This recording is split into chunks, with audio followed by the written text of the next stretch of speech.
Eh bien, nous voici arrivés à la toute dernière séquence de notre atelier. Nous allons tâcher d'en tirer une petite synthèse et d'illustrer avec quelques perspectives à venir. Au plan général, au cours de l'atelier, on a pris conscience de ce qu'était le contexte international de l'évaluation du risque, les organismes qui s'en occupent, les règlements qui sous-tendent les travaux d'évaluation, et nous sommes également penchés sur le contexte national qui prévaut ici. Au bout du compte, nous avons comme objectif initial de l'évaluation du risque, naturellement la protection de la santé du consommateur algérien, que ce soit par rapport à des produits localement, mais aussi par rapport à des produits importés, sur lesquels il y a toujours lieu d'être extrêmement vigilant. Enfin, l'évaluation des risques est un outil pour la promotion de l'économie et des échanges internationaux, dans la mesure où cela sécurise les acheteurs des produits sur la qualité sanitaire des denrées qu'ils achètent, qu'ils échangent.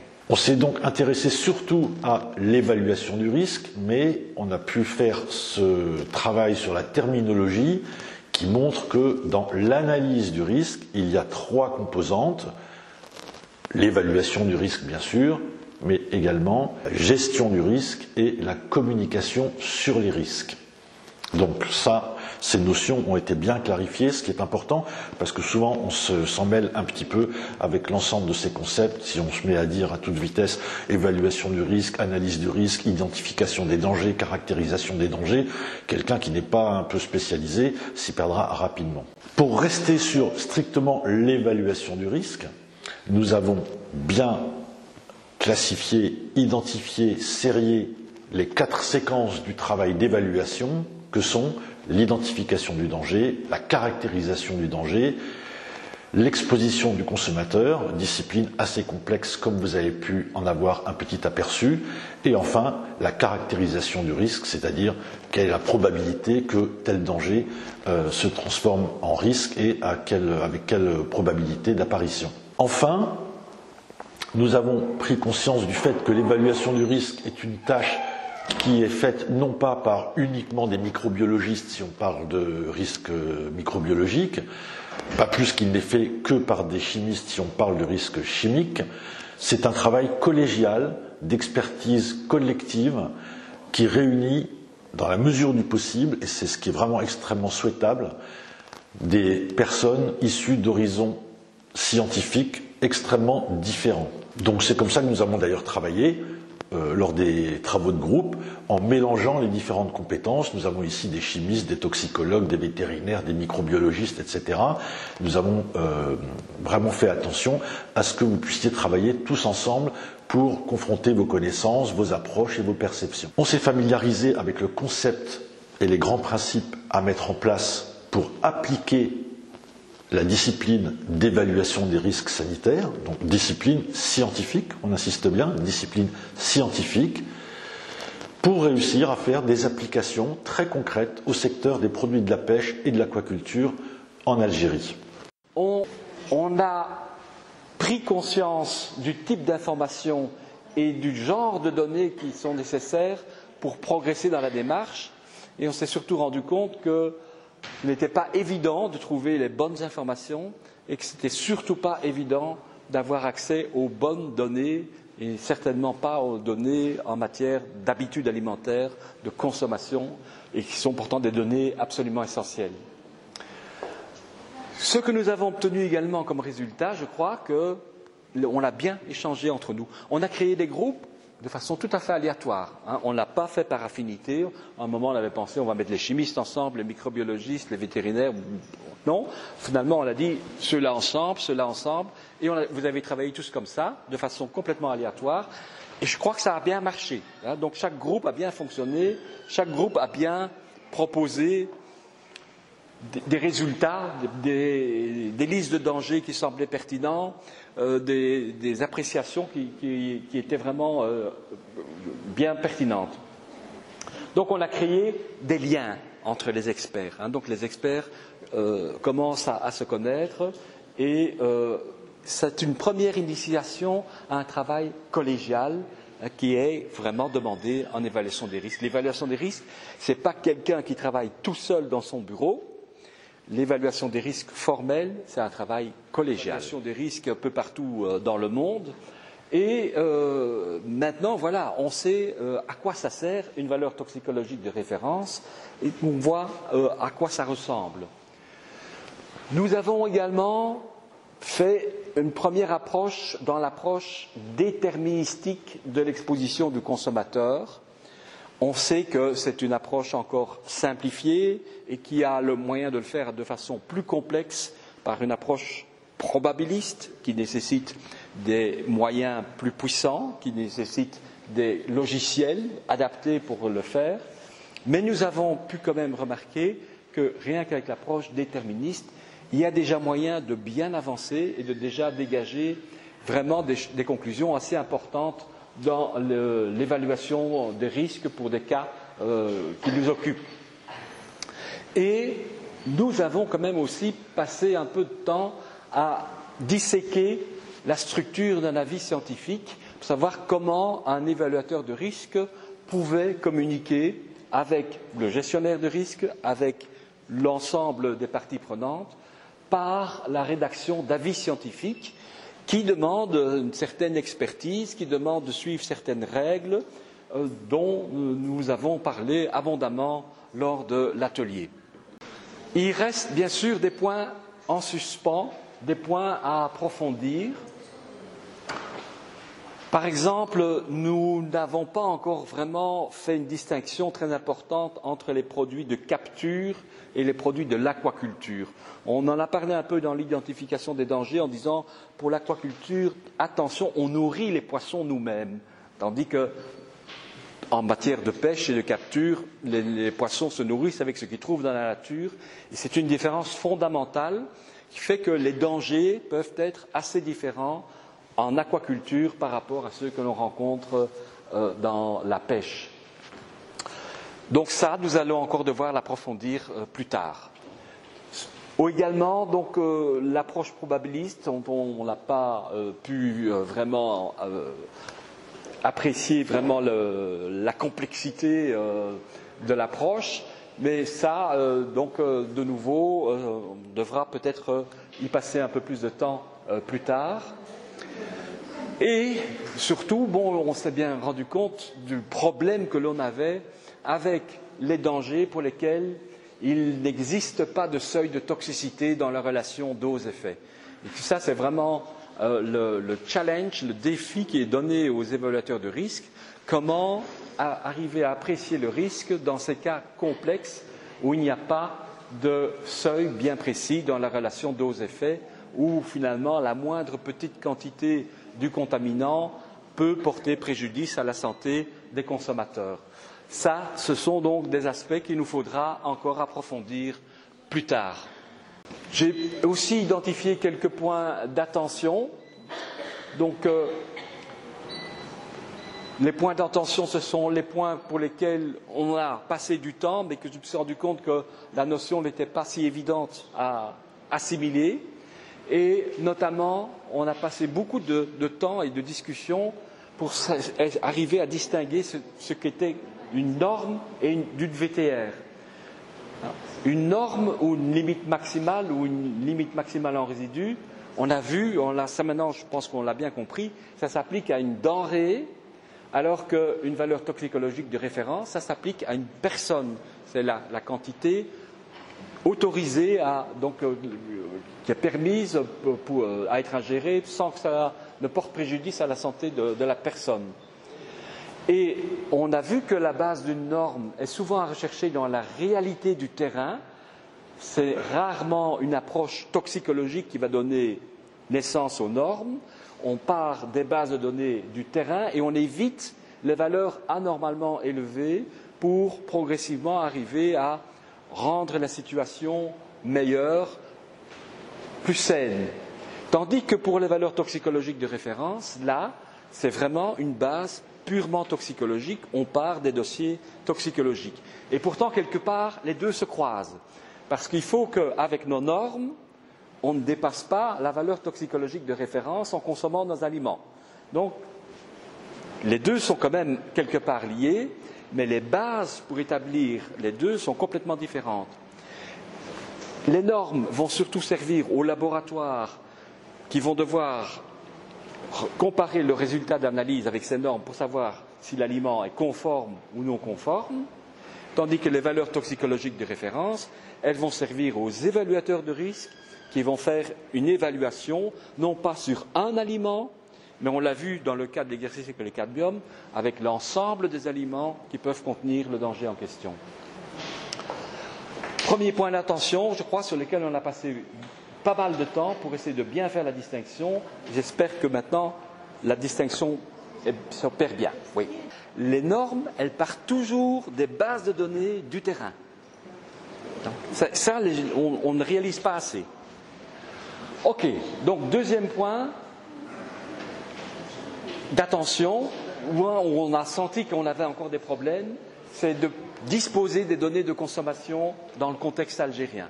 On a beaucoup parlé du poisson, des chiffres que nous donne James Food, les clusters de la FAO et de l'OMS, mais c'est pour la population générale et on s'est rendu compte qu'il faut avoir des chiffres pour les consommateurs, pour des groupes de consommateurs et faire la distinction entre les différents groupes de consommateurs.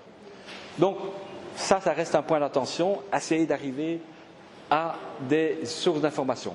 Mais Madame nous a promis de nous communiquer un rapport sur lequel on va trouver des informations très très utiles et on compte sur ce rapport.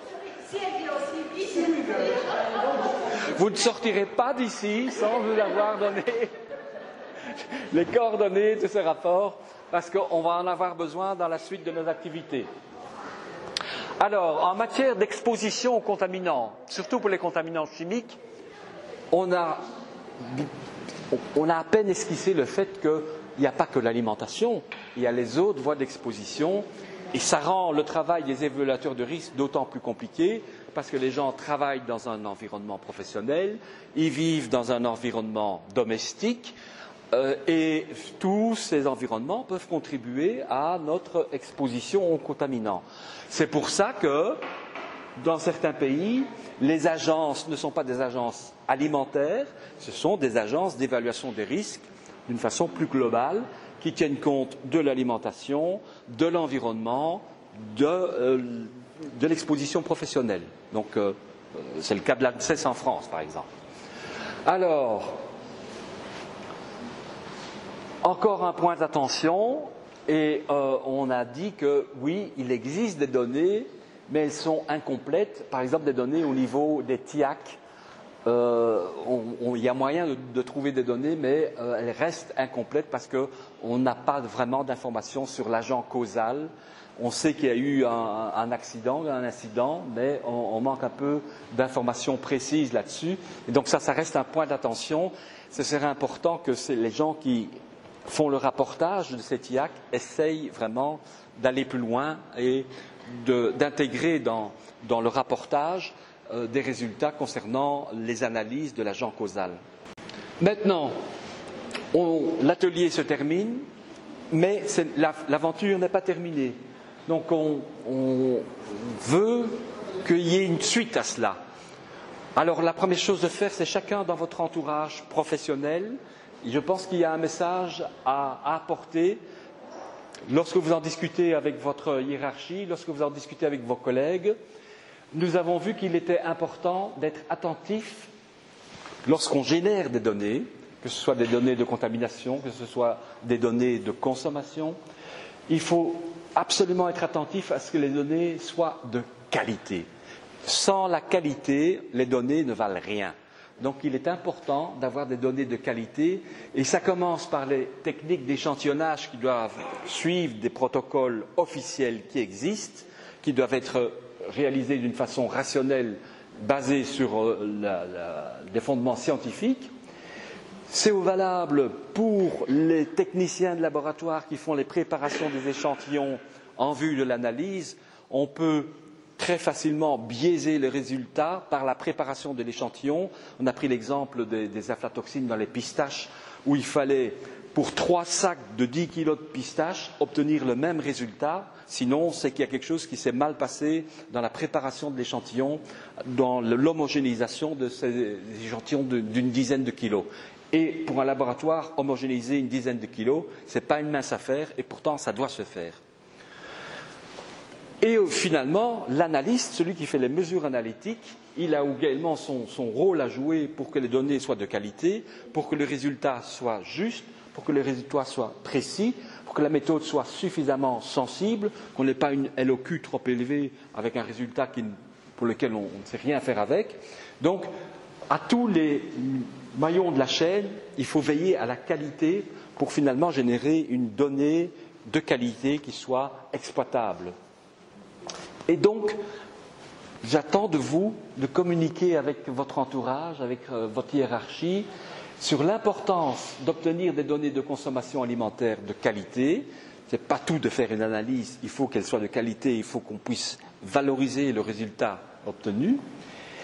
Et essayons de déjà semer cette graine sur la nécessité de créer des experts en évaluation de risques, avec en tête la possibilité de créer un dispositif national d'évaluation des risques qui travaille de façon indépendante, donc une structure indépendante, formellement reconnue par les autorités et qui puisse venir en aide, en support aux gestionnaires de risques.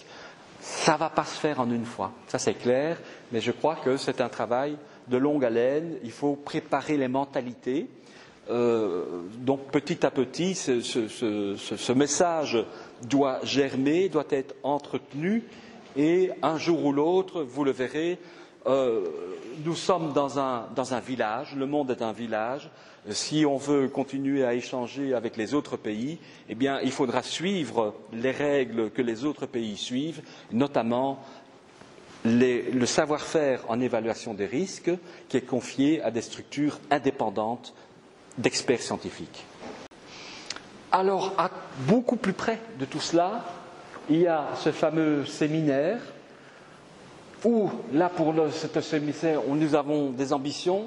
Nous voulons combler des lacunes qui restent encore en évaluation des risques. On a eu qu'un petit atelier de 3 jours. Ce n'était pas assez pour aller vraiment dans les détails de la méthodologie. Il faudrait voir un peu plus en détail comment se présentent ces méthodes probabilistes pour l'exposition de consommateurs. On devrait quand même avoir des conseils, des outils pour faire l'évaluation des risques quand on a affaire à des dangers sans seuil de toxicité. Comment faire dans ces cas-là? Donc, il existe des approches et donc, au cours du séminaire, le but c'est de donner quand même des informations à ce sujet-là. Aussi pour la caractérisation des risques pour les agents microbiens. On a vu que des doses infectieuses, c'est une notion qui est un peu plus floue que la valeur toxicologique de référence chez les produits chimiques, et que donc le travail des évaluateurs de risque en microbiologie, il n'est pas aussi rationnel que celui que l'on fait pour les produits chimiques, mais il existe des outils pour les aider. Et donc on va faire connaissance avec ces outils au cours du séminaire. Et surtout, on va essayer de ne pas rester dans le domaine théorique et de continuer à travailler avec des cas, des études de cas, et notamment des cas qui devraient nous permettre d'arriver tout doucement à réaliser une hiérarchisation des risques sanitaires dans les produits de la pêche et de l'aquaculture. Donc, c'est notre ambition pour ce séminaire, c'est qu'à l'issue de ce séminaire, on ait un regard plus précis sur sur les combinaisons dangers produits de la pêche ou dangers produits de l'aquaculture qui doivent concentrer plus d'attention que les autres et sur lesquels les contrôles devront porter. Donc ça, c'est le but de ce séminaire, c'est de commencer cette hiérarchisation. Et comment peut-on se préparer à ce séminaire? Eh bien, je vous demanderai de vous renseigner sur les possibilités qui existent de collecter les données pertinentes, sur l'occurrence des dangers, donc les bases de données concernant les dangers, sur les fréquences de contamination des produits de la pêche et de l'aquaculture, sur des statistiques diverses en matière de production, en matière de capture, en matière d'exportation, en matière d'importation algérienne. Et depuis qu'on a commencé avec le premier atelier, de jour en jour, on identifie des sources de données qui peuvent être exploitées. On en a encore parlé là maintenant, et donc on va s'accrocher à cela, comme un poisson s'accroche à un hameçon. Hein. Bon, parce que pour nous, c'est notre planche de salut pour pouvoir progresser. Nous allons devoir quand même aussi travailler avec les éléments qui existent. Donc on va travailler avec les bases de données James Foot qui proviennent des clusters, malgré toutes les limitations qui sont liées à ces bases de données-là. Mais il y a quand même certaines applications. Et voilà, j'en arrive vraiment à la fin. Et donc le mot de la fin pour moi, c'est un mot, hein, c'est merci à vous tous. Merci pour la motivation que vous avez montrée.